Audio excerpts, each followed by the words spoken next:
everyone, hope you're doing well. Today we're having a look at the devblog for the HMS Glorious. This is one of the new ships which is coming into the game for update Fire and Ice, and I'm kind of surprised it is actually. I thought it was going to be a ship for the Battle Pass, but it's still nice to see.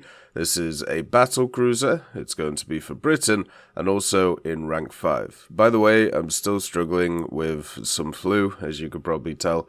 And also, I've got a new mic stand to put in, so if it sounds weird or different, please let me know, so I can solve it and make sure to get the quality back up to snuff.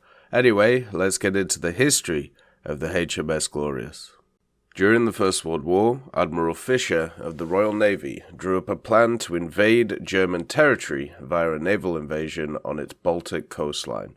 As the plan called for capital ships that Fisher could not order for construction due to wartime restrictions, he instead designed a new battlecruiser inspired by the Renown class, but featuring only minimal protection, high speed, and high-caliber 15-inch guns in 1915.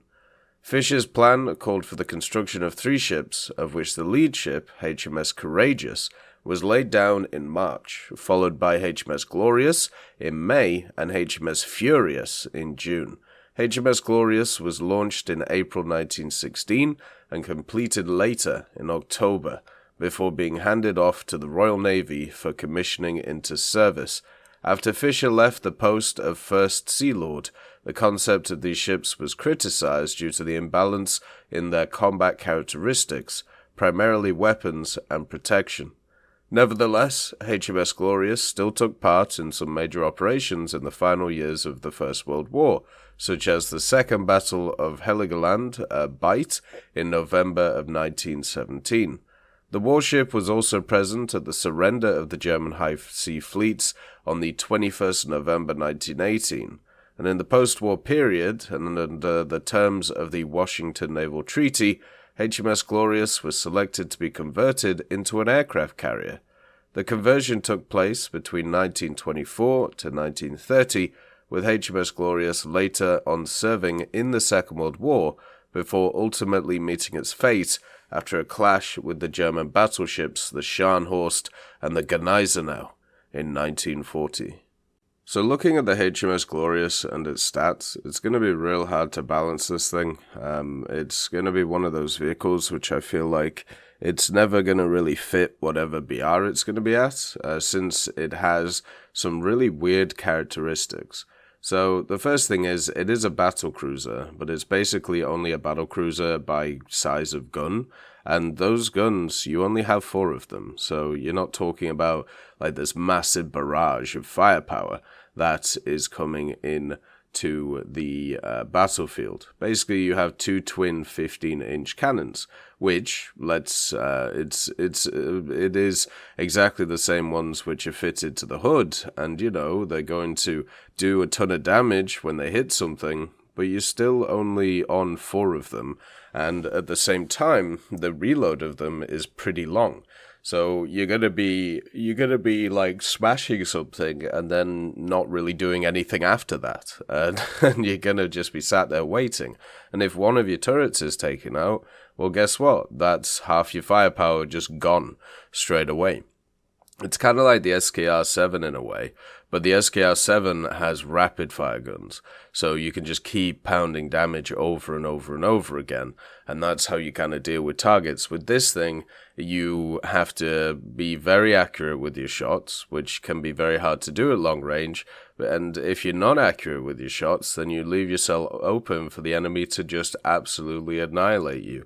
A lot of cruisers, especially like the American ones, like the Brooklyn class, the Helena, even the Cleveland, stuff like that, have a lot of firepower and also have a very good reload on them. So if they spot you, and the fact that you have pretty much no armor on this thing, then it's gonna be just absolutely horrific for you. This vehicle has a 76mm thick belt. So since it only has 2 main guns, and they have massive ammo storages under them, it's just going to pop it super quickly. This thing also has 6 444-inch cannons, which can be quite nice. You know, they're 102 millimeters, so they should overpressure smaller machines, and also they should offer a bit of extra firepower against some of the big guys who are set around the place. And then it has 3 3-inch cannons, which are going to be useless, because, you know, they're basically AA cannons, and that's not good enough against the aircraft you're going to face. It does also have 14 533mm torpedo launchers, which is quite nice. Apart from the torpedoes are not very good, so unfortunately it's not going to work very well either. So you can see there's a lot of ups and downs with this vehicle. Yes, it has some really big guns. Yes, it's, you know, once they hit, they'll cause a lot of damage. But if you're not popping people with 1 or 2 salvos, you're going to die very, very quickly. This thing is a massive target. After looking at it on the dev server, it is absolutely huge. And also, at the same time, it does not have really the speed to be able to get away from stuff. I know it's talking about the fact that, oh, well, it has less armor, so it has a lot of speed.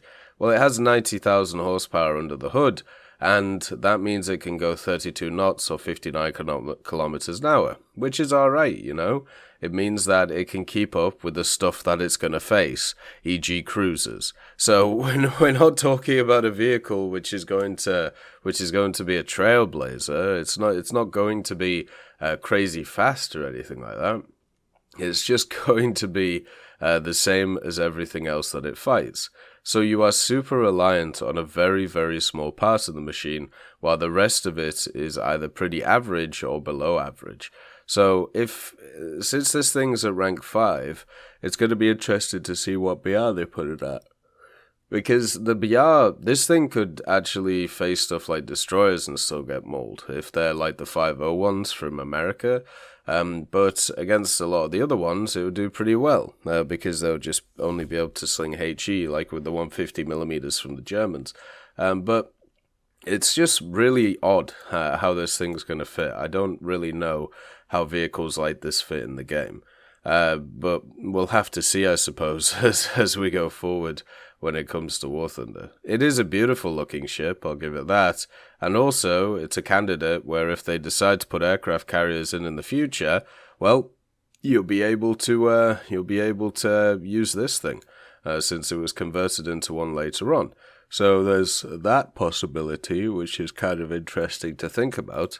I just don't know how this thing is going to go. Usually I have a pretty decent picture on how a vehicle is going to feel in the game. You know, a lot of naval stuff is pretty standard when it comes to, you know, the power level of them. But this one is just a bit all over the place. And I feel like in other areas of the game, mobility and firepower are very much considered, really, really good.